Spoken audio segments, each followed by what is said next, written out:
jettee booda yaanni ati isheen tuni maal akka ta'e beektu obboloota koo gola madaamii keessa yoo jiraattan mirgaa fi dirqama beekuu qabdu. Ishiin tun Ugaandadha.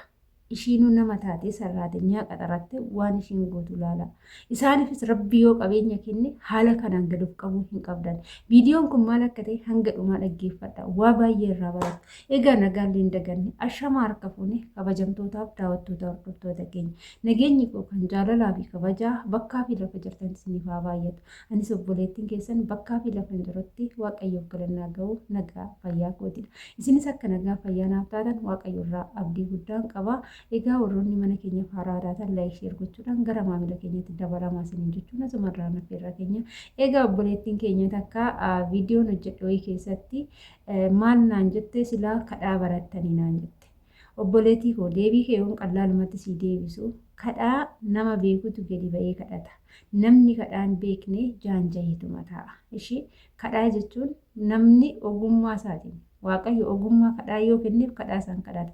Kanaafuu hin dogongore yoo dandeeche ta'e nan danda'a yoo jette YouTube chaanaalii baradhuutii guddifadhu kadhadhuutii jechuudha. Boru kushina madaamii keessaa yoo baate nama ta'uu dandeessa jechuudha. Siif galee miti ijoollee baay'een ani dhugaa jirtuun dubbadha. Ijoollee baay'een YouTube'n nama hojjeteef faayidaa qaba. Nama hin hojjenneef faayidaa hin qabu. Kanaaf YouTube'n guddifadha yoo dandeeche hojjetadha. Wanni bilbila keetiin irratti banattu bilbila keetiin irraan hojjetadhu jechuudha. Kanaafuu banadhaati itti fayyadama. Asumarraan obboleettii koo anaan kadhattu naan jedhi si kadhadhee siin beeku mana keessa dhufee hin beeku.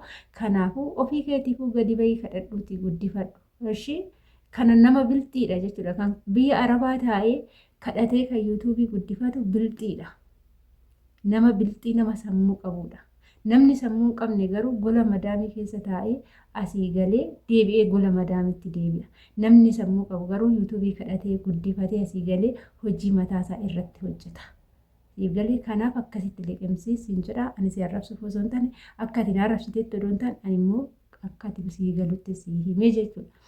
Inni itti aanu gara viidiyichaa yoo nan sin dabarsee gola madaamii keessa yoo jirtan mana abbaa fedhee haa ta'u biyya Arabaa keessatti namoota Arabarraa dhalatan yookaan dhalatuma biyya kanaa qofaa miti kan hojiidhaas hin qaxaratu.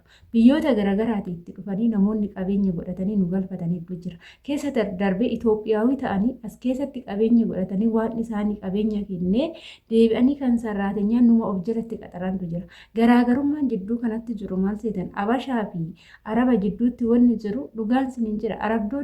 Arabdoonni nuuf gaariidha. Gaafa mana Abashaa galtan agam quncunqurfamtume obboloota koo biyyuma Arabaa kana keessatti garaagarummaa guddaatu jira jechuudha. Ijoollee hedduu yeroo baay'ee yeroo mana Arabaa hojjetanii fi yeroo mana Arabaa hin taane zeegota garaagaraa bira hojjetan garaagarummaa isaanii yeroo baay'ee ni himu.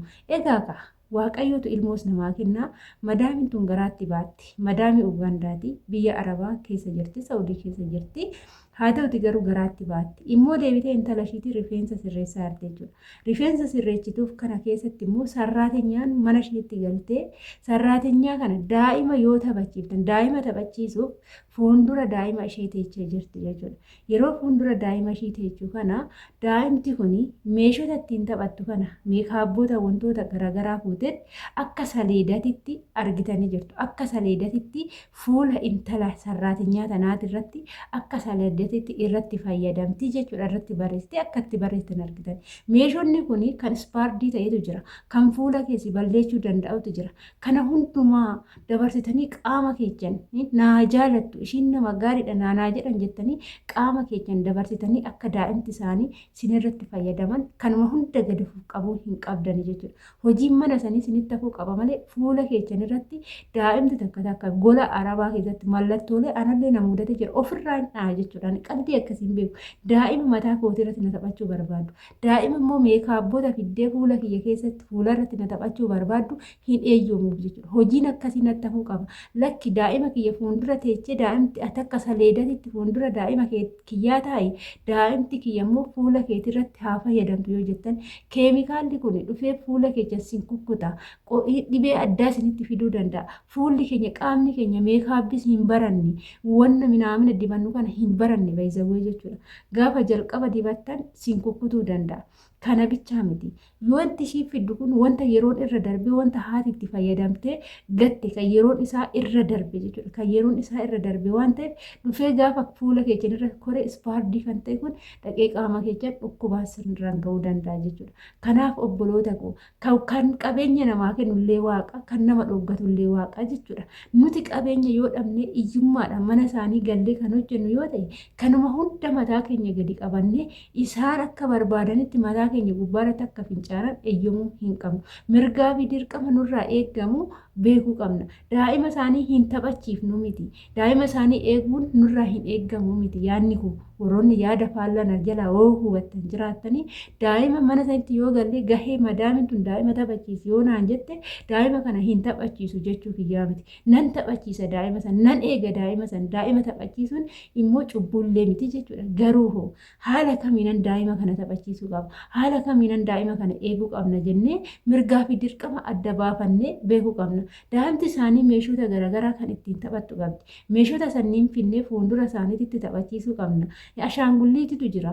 Yoo qalamii kanneen dibuu barbaadde hoo haati haala kanaan rifeensa kan sirreessituuf yoo ta'e ati fuula kee hodhu jettee itti kennitee fuula keetirratti akka taphattu osoo hin taane meeshaa ashaangulliitii isa fiddee fuulduratti qabdee ashaangulliitii sanatti haa dibdu. Ati har'a nama ashaangulliitii miti nama waan taateef saleedaa daa'ima ishiitii miti jechuudha.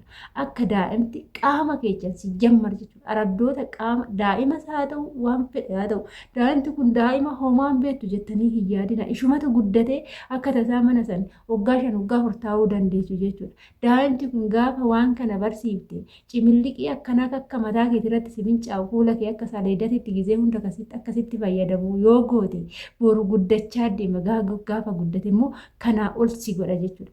Qaama keetis ni dhabda, bifa keetis ni badda, fuula keetis ni badda. Daa'imti isaanii waan tokko yeroo baratte immoo irra deddeebitee sirratti raawwatte. Yoo fuula si argatte immoo irra deddeebitee waa sannan godha jette. Yeroo ati diddeetoo immoo booche madaamin kan haati jalqaba waan barsiifteef godhisiin jette jechuudha. Yoo godhisiin jette immoo gochuu dandeessa. Kanaafuu guyyuma jalqabaarraa mallattoolee akkanatti daa'imman isaanii wanta akkanaa kana kan yaada yoo ta'e dhugaa isiniin jedha tasumallee fuula keechan itti hin kennina.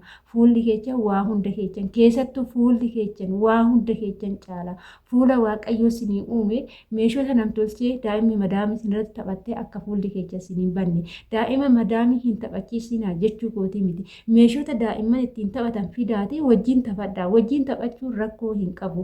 Taphachiisuun rakkoo hin qabu. Garuu fuula keechan saleedaa gochuunii fi rakkoo qaba jechuudha. Kanuma hunda mataa keessan gadi qabdanii gola armaa keessatti saree ta'uun qabdan. Ishiin illee yoo taate dura sarraatinyuma turte. Waan kenneef immoo biyyuma arabaa keessatti qabeenya godhatte sarraatinyaa qaxaratte daa'imti ishii immoo sarraatinyaa sanirratti salaadaa gooteetu itti fayyadamte.